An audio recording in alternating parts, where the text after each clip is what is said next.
Health और life insurance पर सरकार दिवाली से पहले बड़ा तोहफा दे सकती है। जीओएम यानी कि केंद्र सरकार और राज्यों के मंत्री समूह की बैठक में प्रस्ताव रखा गया है कि पॉलिसियों पर लगने वाला 18% जीएसटी या तो पूरी तरह से हटा दिया जाएगा या फिर इसे घटाकर करीब 5% कर दिया जाएगा। ज्यादा पक्ष में इस बात पर चर्चा हो रही है कि इसको जीरो कर दिया जाए, और अगर ऐसा हुआ तो फिर इंश्योरेंस पॉलिसी लेना सस्ता हो जाएगा, जिससे से ज्यादा लोग हेल्थ और लाइफ कवर का फायदा उठा पाएंगे। अब इसी बीच में एक नई थ्योरी भी आ गई है। कुछ जानकार और खासतौर से जो हेल्थ इंडस्ट्री के लोग हैं वो कह रहे हैं कि अगर इन्वर्टेड ड्यूटी स्ट्रक्चर नहीं होगा तो फिर जीएसटी छूट से महंगे उल्टा हो जाएंगे हेल्थ और लाइफ इंश्योरेंस। तो ये क्या कहानी है, इसको भी जरा समझने की कोशिश करेंगे। मेरे साथ बहुत खास मेहमान हैं आज, और इस चर्चा को हम बारीक से बारीक सवालों तक लेकर जाने की कोशिश करेंगे। शुरू करते हैं आज का खास episode.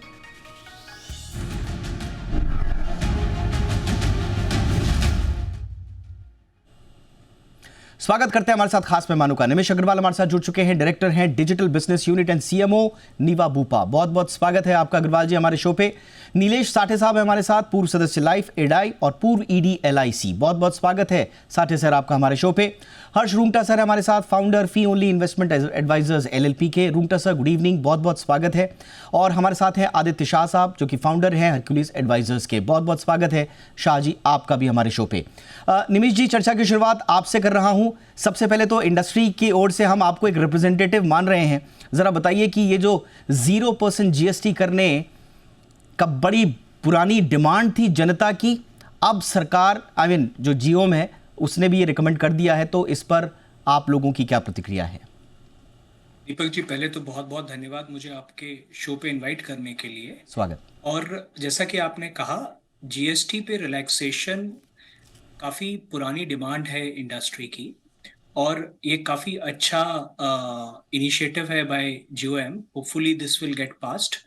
We are very excited. हमें लगता है कि जो एक बड़ा तबका, लगभग 84% पीपल, व्हेन वी जब हम कस्टमर सर्वे करते हैं, वो इंश्योरेंस इसलिए नहीं खरीदते क्योंकि वो अफोर्डेबल उन्हें नहीं लगता।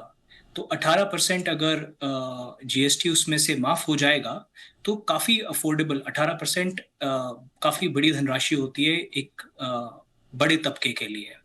तो हम बहुत एक्साइटेड हैं कि इससे इंश्योरेंस पेनिट्रेशन को बढ़ावा मिलेगा, और वो लोग जिसको लगता है कि इंश्योरेंस महंगा है उनके लिए काफी बड़ा ये लिवर रहेगा।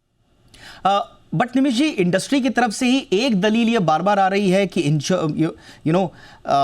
अगर इनपुट टैक्स क्रेडिट का प्रावधान अगर हट गया, जो स्वाभाविक रूप से 0% पर तो नहीं लागू है, ऐसे में उनका प्रीमियम जो आम आदमी का जो प्रीमियम है उल्टा वो बढ़ जाएगा, क्योंकि इंश्योरेंस कंपनीज को अल्टीमेटली उसको पास ऑन करना पड़ेगा। आपकी बात सही है, बट अगर मैं कस्टमर के पॉइंट ऑफ व्यू से देखूं, अगर पॉलिसी का प्रीमियम 100 रुपए है तो उस पर आज 18 रुपए जीएसटी लगता है, तो 118 रुपए कस्टमर को अपनी जेब से देने पड़ते हैं। जो इनपुट टैक्स क्रेडिट का अमाउंट होगा वो बहुत ही छोटा अमाउंट होगा 18 रुपए के कंपैरिजन में। अभी इसका डिटेल एनालिसिस करना पड़ेगा कि हमारा कॉस्ट स्ट्रक्चर क्या है और क्या इनपुट टैक्स क्रेडिट हम नहीं ले पाएंगे, बट मोटा माटी 18 रुपए के कंपैरिजन में वो बहुत ही छोटी धनराशि होगी। तो कस्टमर को अगर ये कुछ परसेंटेज पास ऑन हो भी जाएगा तो भी 118 रुपए से बहुत बड़ा ये बेनिफिट मिलेगा। तो ओवरऑल ये जो निर्णय है और ये जो मुहिम की जा रही है ये बिल्कुल सही दिशा में है, और जो कस्टमर को बेनिफिट मिलेगा वो बहुत बड़ा बेनिफिट मिलेगा। निमिष जी, अगेन आप बिल्कुल जो सुबह से हम अखबारों में पढ़ रहे हैं ना, इंश्योरेंस कंपनीज की ओर से जो बयान है, आप उसके ठीक उलट कह रहे हैं, और स्वागत योग्य है आपकी ये सोच।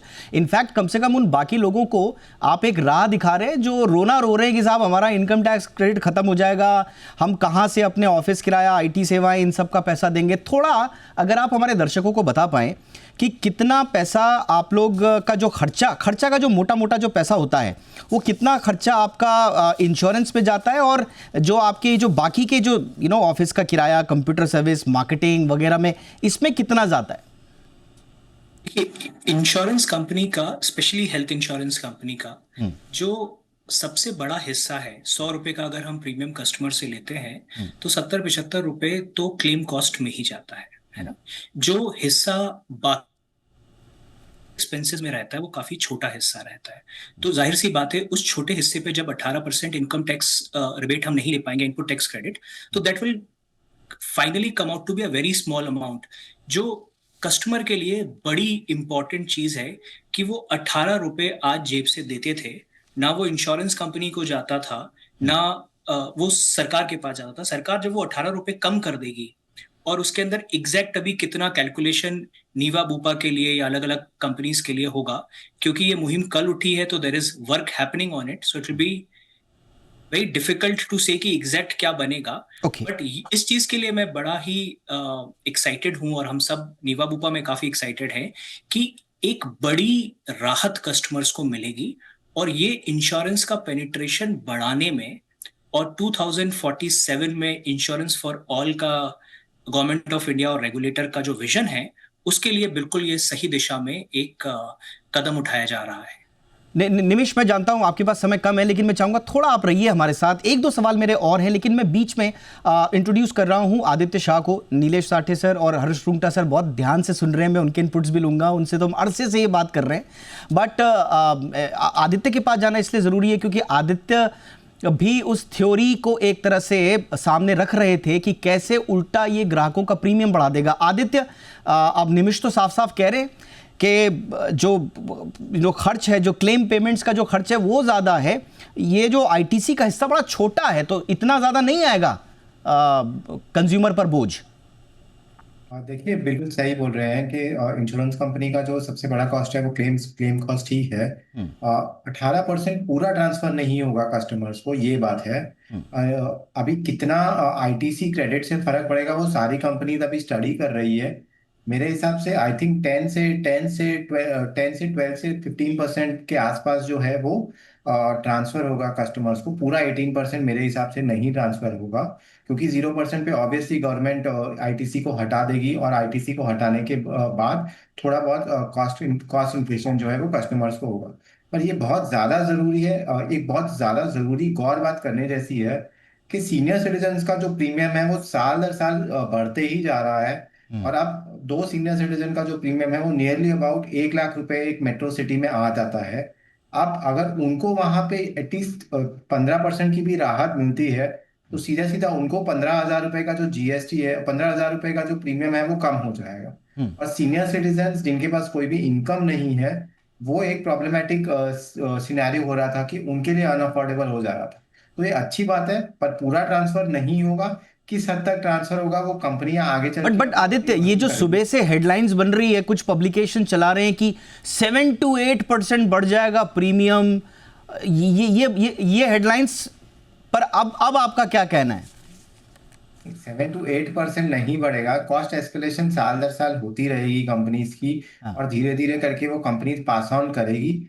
मेरे हिसाब से इतना बड़ा एस्केलेशन नहीं होगा। प्रीमियम में नियर टर्म में गिरावट तो जरूर आएगी।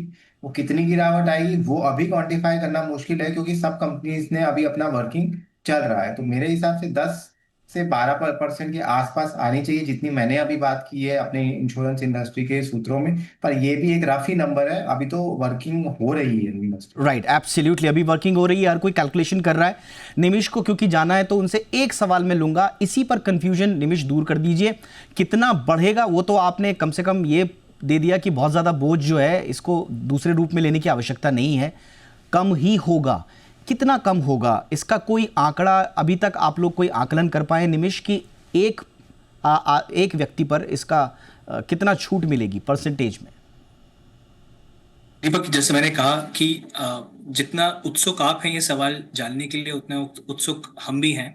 तो इसके ऊपर गहन डिस्कशन चल रहा है कंपनी के अंदर, है ना।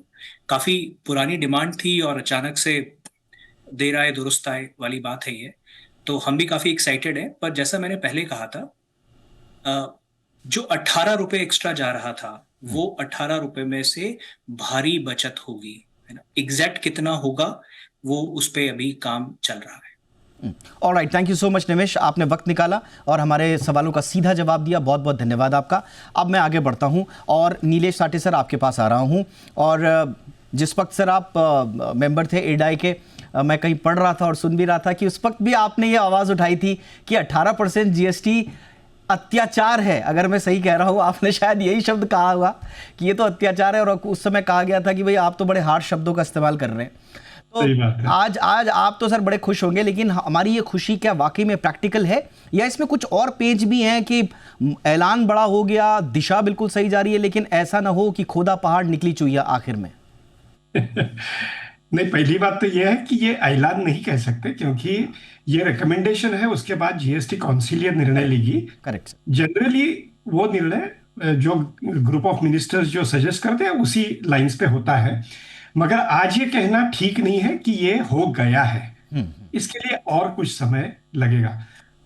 समझो होता है तो क्या होगा, जैसे पूर्व वक्ताओं ने कहा कि इसमें प्रीमियम बढ़ने की संभावना है। मैं ये नहीं कहता कि हर इंश्योरेंस कंपनी प्रीमियम बढ़ाएगी।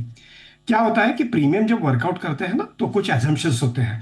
मेन एजम्पशन जो होता है वो मोर्टेलिटी का होता है, हेल्थ में क्लेम का होता है। 70% तक का एजम्पशन जो है वो मोर्टेलिटी का होता है, 15% का एक्सपेंस का होता है, और 15% का प्रॉफिट, सॉल्वेंसी मार्जिन वगैरह का होता है। अब ये 15% के ऊपर जो 18% उनको राहत मिलती थी, यानी लेट अस से 2.7, ये नहीं मिलेगी। तो अगर प्रीमियम बढ़ाना भी है तो 2.7% से बढ़ेगा, मगर ये जरूरी नहीं है कि हर इंश्योरेंस कंपनी बढ़ाएगी, क्योंकि होता क्या है कि टर्म इंश्योरेंस में ना प्रीमियम बड़ा सेंसिटिव होता है। हम देखते हैं कि जो कंपनी कम प्रीमियम चार्ज करती है उसी के पास लोग जाते हैं। तो अगर समझो बढ़ा दिया कुछ कंपनीज ने, तो हो सकता है वो मार्केट शेयर लूज कर जाएगी। तो कुछ कंपनी ये भी सोचेगी कि जो मैंने 15 रुपया अलग रखे थे प्रॉफिट और सॉल्वेंसी मार्जिन के लिए, उसमें मैं एब्सॉर्ब कर लेता हूँ 2.7, तो मेरी प्रॉफिटेबिलिटी कम हो जाएगी, भले मार्जिन कम होगी, मगर मार्केट शेयर मेरा बरकरार रहेगा। तो कुछ कंपनी ये भी सोच सकती है। ऐसा जरूरी नहीं है कि हर कंपनी प्रीमियम बढ़ाएगी। अच्छा, उनको अगर बढ़ाने भी है तो उनको क्या करना होगा, पुराना प्लान जो है वो विड्रॉ करना पड़ेगा, और नया प्लान नए वर्किंग के साथ IRDA में सबमिट करना होगा। तो अगर सबमिट भी हो गया समझो, तो बढ़ा भी समझो, तो प्रीमियम कितना बढ़ेगा, तो 2.5 से 3% तक का बढ़ेगा। मगर from customers point of view उसके जेब से कितना जा रहा था पहले, 118%, 108 जा रहा था, जो अब 103 जाएगा। तो उसको तो 15 रुपए की तो राहत मिल ही गई। एब्सोल्युटली सर, बहुत अच्छे से आपने समझाया, और इसीलिए हम कह रहे हैं ना, ये जो थ्योरीज आ रही हैं कि साहब बढ़ जाएगा, मुझे भी समझ में नहीं आया। बट मुझे स्वाभाविक रूप से मैं इतना ज़्यादा जानता नहीं हूँ, जानकार भी नहीं हूँ, बट मेरे जैसे बहुत सारे लोग होंगे जिनको एक उम्मीद जरूर जगी है, लेकिन थोड़ा हतोत्साहित भी हो जाएंगे, और एक तरह का कंफ्यूजन भी होता है। रूंगटा सर, आपका इस पर पहला टेक सर, आपके रिएक्शंस। तो ये जो आपने पढ़ा है इन दिनों में, इसका बहुत ही एक सीधा, जिसे कहते हैं रीजन है, वो ये है कि जैसे सभी ने कहा, तो प्रीमियम बढ़ेगा, और जब प्रीमियम बढ़ता है तो मीडिया में और हम भी कमेंटेटर्स कहते हैं कि ये जो टैक्स की छूट सरकार ने दी थी, वो इंश्योरेंस कंपनीज ने अपने पास रख ली प्रीमियम बढ़ाकर। लेकिन ये हम भूल जाते हैं, जैसे अगेन, कि ये जो 3 रुपए 4 रुपए जो भी है, ये तो उनको चार्ज करने ही पड़ेंगे। कोई कंपनी अगर उसको एब्जॉर्ब कर लेती है तो बहुत ही अच्छी बात है, लेकिन अदरवाइज वो रियली कॉस्ट पास ऑन है। तो ये मेरे ख्याल से PR एक्सरसाइज है। तो इंश्योरेंस इंडस्ट्री क्लियरली ये जता रही है कि भाई टोटल कॉस्ट कम होगा। मेरे ख्याल से उससे कोई भी इनकार नहीं कर रहा कि टोटल कॉस्ट कम होगा। टोटल कॉस्ट यानी 100 + 18 हो जाएगा 104, ओके, या 109। अगर वो 5% करते हैं तो 109 हो जाएगा। तो वो मतलब जो सेविंग ओवरऑल होगी, लेकिन प्रीमियम बढ़ता हुआ देखेंगे, तो ये एक थोड़ा बहुत ही PR सेंसिटिव मैटर है। और मेरे ख्याल से इसीलिए इसको इतना जो है इतना ज्यादा इसको इम्पोर्टेंस दिया गया है, ताकि ऐसे जो अब डिस्कशन हो रहे हैं, ये डिस्कशन हो और लोग समझ जाएं कि ये जो 3 या 4 रुपए जो बढ़ रहे हैं प्रीमियम में, वो अनिवार्य है, बढ़ना ही होगा, क्योंकि कॉस्ट जो इंश्योरेंस कंपनीज का है वो बढ़ रहा है। तो आई थिंक ये PR एक्सरसाइज है rather than anything else sir. But मुझे लगता है कि देखिए PR एक्सरसाइज है, जो देखिए अगर गवर्नमेंट ने या ग्रुप ऑफ मिनिस्टर्स ने कुछ सोच समझ के इस पर आगे बढ़े हैं, तो एक मौका हमारे पास, आपने बिल्कुल सही कहा, एक मौका हमारे पास क्या ट्रांसपेरेंसी का नहीं आया? साठे सर तो इडाई में रहे हैं, मैं ब्रेक के बाद सर से भी पूछूंगा, मेरे साथ आदित्य भी हैं।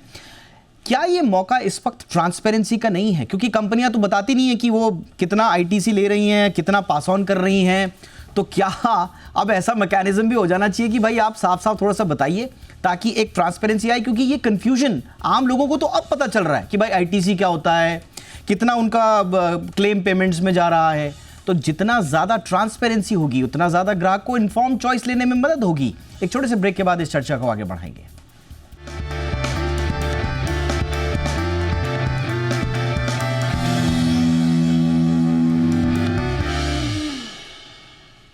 ब्रेक के बाद आपका स्वागत है। आदित्य शाह, आपके पास आ रहा हूं। ये जो कंपनीज हमने जो अखबारों के हवाले से पढ़ा तमाम रिपोर्ट्स के जरिए कि कंपनीज बार बार कह रही थी कि बेस्ट केस सिनेरियो ये होगा कि आप जीएसटी को 12% कर दें और आईटीसी को अलाउ रखें। तो ये क्या थ्योरी है और इससे कैसे फायदा अल्टीमेटली बताया जा रहा था कि कंज्यूमर को ही होगा और दोनों के लिए विन विन सिचुएशन होगी? देखिए कैसा है कि जीरो और जीएसटी लॉ के अंदर 0 से 5% में इनपुट टैक्स क्रेडिट नहीं है, वरना इन्वर्टेड ड्यूटी स्ट्रक्चर हो जाता। तो कंपनीज को अपना इनपुट टैक्स क्रेडिट लेना था, इसके लिए वो बोल रहे थे कि हमको 12% पे रखो जहाँ पे इनपुट टैक्स क्रेडिट अवेलेबल है।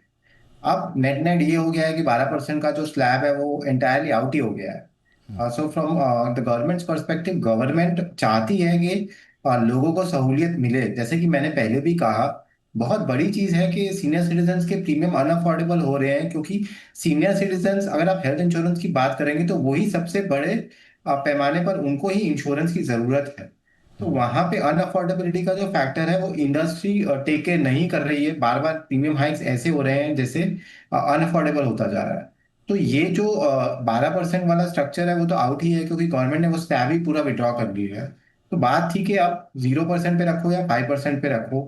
गवर्नमेंट को पता है कि सारे इंश्योरेंस कितना इनपुट टैक्स क्रेडिट ले रहे हैं, क्योंकि जीएसटी काउंसिल है उसको डायरेक्टली पता है कि इनपुट टैक्स क्रेडिट क्या लिया गया है। मेरे हिसाब से उन्होंने अंदाजा लगाया होगा कि प्रीमियम इंक्रीज जो है, और मेरे हिसाब से इंश्योरर्स को प्रीमियम इंक्रीज करने दिया भी जाएगा। इंश्योरर लॉस अगर नहीं लेना चाहते हैं तो करने दिया जाएगा। मेरे हिसाब से मैक्सिमम 4 से 5% इंक्रीज प्रीमियम में वो लोग करेंगे। और बाकी का जो 13-14% है वो कस्टमर्स को मिल जाएगा। तो मेरे हिसाब से अब ये बात ही नहीं रही कि 12% पे लेके जाए, क्योंकि वो स्लैब ही पूरा वाइप आउट हो चुका है। ठीक है, 4 से 5%। साठे सर, थोड़ा सा ये बताइए, 4 से 5% भी अगर आप बढ़ा रहे हैं, क्या इसमें गुंजाइश नहीं है सर कहीं? इतने वक्त से हम देख रहे हैं कि इंश्योरेंस कंपनीज लगातार प्रीमियम बढ़ा रहे हैं। कलेक्शन आप देखिए, एक ज़माने में 5,000 करोड़ हुआ करता था, अब जाके उसका कलेक्शन 4 गुना 5 गुना ज़्यादा बढ़ गया है सर। तो इतना ज़्यादा कमाई भी हो रही है, प्रीमियम बढ़े होंगे तभी इतनी ज़्यादा जीएसटी कलेक्शन बढ़ा है सर। तो कमाई भी हो रही होगी, हम ये मान के चल रहे हैं। तो आज अगर एक बड़ा मौका आ रहा है इंश्योरेंस फॉर ऑल का, अफोर्डेबिलिटी का, वो मौका जो भारत कब से देख रहा है, उसमें भी आप क्या इंश्योरेंस कंपनीज इतनी निर्दयी होंगी कि यहाँ पे भी 4 से 5% बढ़ा दिया जाए?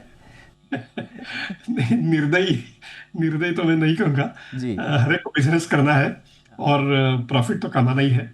मगर कुछ आंकड़े अगर आप देखें तो हेल्थ इंश्योरेंस में विशेषकर या मोटर इंश्योरेंस में विशेषकर ये देखा गया है कि operating profit most of the insurance companies का होता ही नहीं है। यानी जितना प्रीमियम आता है उसका 80-85% तक का क्लेम चला जाता है। अब अगर समझो सही में ये बहुत प्रॉफिटेबल बिजनेस होता, जैसे आपने कहा कि भाई 4 गुना 5 गुना बढ़ा है, 4 गुना 5 गुना इनकम बढ़ा है, प्रॉफिट नहीं बढ़ा है। क्योंकि गवर्नमेंट का भी 5 साल पहले 5,000 करोड़ का जीएसटी का कलेक्शन था इंश्योरेंस के ऊपर, जो बढ़ के 19,000 करोड़ हुआ है। तो गवर्नमेंट का जब इंक्रीज हुआ है तो इनकम तो बढ़ा है, मगर इनकम बढ़ा है इसका मतलब प्रॉफिट बढ़ा है ऐसा नहीं होता है। प्रॉफिट कुछ ज्यादा निकलता नहीं है इस बिजनेस में। मगर बट सर, जीएसटी बढ़ा है तो प्रीमियम बढ़ा होगा, प्रीमियम बढ़ा है तो अभी मान के चल रहे हैं कि आया होगा, कंपनीज की जेब में भी तो पैसा आया होगा सर। देखिए, प्रीमियम कब बढ़ता है? प्रीमियम बढ़ाने की जरूरत तब होती है जब क्लेम एक्सपीरियंस एडवर्स होता है, ये भी एक बात होती है। और हमने देखा कोविड और उसके बियॉन्ड क्लेम एक्सपीरियंस काफी एडवर्स हुआ है और उसके कारण भी काफी प्रीमियम बढ़ाने की जरूरत पड़ी है। प्रीमियम बढ़ाया इसका मतलब प्रॉफिटेबिलिटी ज्यादा बढ़ाई ऐसा होता नहीं है। क्लेम एक्सपीरियंस बुरा होने के कारण कंपनीज को आगे चल के प्रीमियम बढ़ाने की जरूरत पड़ती है। तो खैर इस विषय में नहीं जाएंगे। बात यह है कि कंपनीज को दो ऑप्शंस है।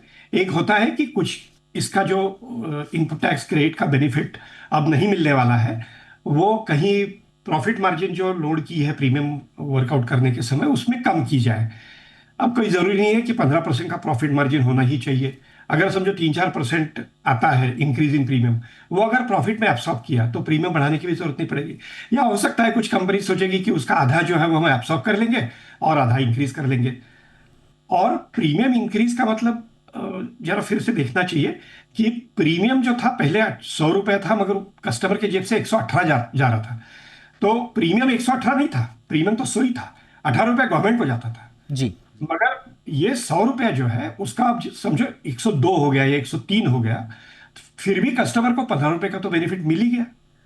तो जीएसटी घटाने से कस्टमर को प्रीमियम बढ़ेगा, ये आशंका मुझे लगता है, इसका वर्डिंग जो है वो गलत है। प्रीमियम भले 100 का 102 हुआ, मगर पहले कस्टमर के जेब से 118 जाता था, अब 102 जाएगा। हाँ, मतलब प्रीमियम कंपनी की तरफ से जरूर बढ़ जाएगा, लेकिन एक आम आदमी के लिए प्रीमियम बढ़ेगा नहीं, वो दरअसल घट जाएगा। ये सारा का सारा नैरेटिव जो हो रहा है इस पे थोड़े, हाँ बिल्कुल, जो रुंगटा सर ने जो बात कही थी कि वो पीआर वाली, रुंगटा सर एक चीज और है, ठीक है, हम कुछ जैसे स्टार है, नीवा बूपा है, अब स्टैंड अलोन हेल्थ इंश्योरर है, लेकिन बाकी के पास ऑफसेट करने के लिए दूसरे इंश्योरेंस भी हैं, मोटर और फायर हैं, दूसरी प्रोडक्ट लाइंस भी हैं। तो हम सर उनसे आईटीसी का थोड़ा मोह छोड़ने की अपेक्षा ज्यादा नहीं कर सकते? एक चीज आप समझ लीजिए दीपक जी कि प्रीमियम का जैसे इन्होंने साठे जी ने अभी जिक्र किया, प्रीमियम की डिटर्मिनेशन में जीएसटी एक एस्पेक्ट है, claims are the major big aspect. तो हर कंपनी मेरे ख्याल से अपना अपना रणनीति इस पे डिसाइड करेगी। इससे एज एन इंडस्ट्री रणनीति एक्सपेक्ट करना सही नहीं होगा, क्योंकि डिपेंड करता है, कई कंपनियां आउटसोर्स करती हैं अपनी कई चीजें, इसके लिए उसका इनपुट क्रेडिट ज्यादा होगा। कई कंपनीज ने अगर इन हाउस रखा है तो उसका इनपुट क्रेडिट थोड़ा सा कम होगा। लेकिन क्या होगा, और आप एक चीज हमको ये भी याद रखना है कि हेल्थ इंश्योरेंस के प्रीमियम्स हमने इंक्रीज होते हुए देखे, और जीएसटी कम होने के बाद प्रीमियम इंक्रीज होना एक ये पीआर के लिए बहुत ही मुश्किल चीज है। हम इन डिस्कशंस में हम एक दूसरे को समझा सकते हैं, लेकिन ऑन द ग्राउंड ये जाके ग्राहक को समझाना कि भाई कॉस्ट बढ़ गया इंश्योरेंस कंपनी का, चूंकि जीएसटी अब एग्जेम्प्ट हो गया, ये बहुत ही मुश्किल चीज है। मुझे नहीं लगता कि कोई सिग्निफिकेंट प्रीमियम इंक्रीज हमें देखने मिलेगा। एंड जैसे साठे जी ने कहा, और वो तो मेंबर रह चुके हैं, कि नया उनको प्रोडक्ट फाइल करना पड़ेगा, उसके भी कॉस्ट होते हैं। तो मुझे आपने सर ना बहुत इंपॉर्टेंट बात बोली, और ये आम लोगों को समझाने के लिए ना, ये इंडस्ट्री को ये नैरेटिव छोड़ना पड़ेगा कि साहब हमारा आईटीसी ये वो सो, इसीलिए सारा कंफ्यूजन हो रहा है। सुबह से आप बयान दे रहे हैं, अखबार उठा के 10-12% जो है बढ़ा दे रहे हैं, अब आम आदमी कंफ्यूज हो जाएगा। वो उसके लिए स्वागत योग्य कदम होना चाहिए, वो वहां परेशान हो रहा है। इस तरह की साफ सुथरी जो हमने चर्चा की है, किसको समझ में नहीं आएगा कि प्रीमियम सस्ता हो रहा है, बढ़ नहीं रहा है, लेकिन इंडस्ट्री को ये जो नैरेटिव में जो फंसाने की कोशिश हो रही है, इससे बचना होगा। तो मुझे लगता है गेंद अब इंडस्ट्री के पाले में है। बाकी देखते हैं, इस पर आगे भी चर्चा जारी रहेगी। बहुत बहुत धन्यवाद। वैसे बिल्कुल सही कहा शुरुआत में कि ये फैसला नहीं है, जीओएम की रिकमेंडेशंस हैं। आगे जाके इसको काउंसिल जब एक्सेप्ट करेगी तब जाकर असली राहत मिलेगी, तो उसके लिए लंबा इंतजार करना होगा, बट शुरुआत अच्छी है। धन्यवाद आप तीनों का। निमेश जी बहुत बहुत धन्यवाद, बहुत बहुत शुक्रिया Sathe sir, Rungta sir, thank you so much sir.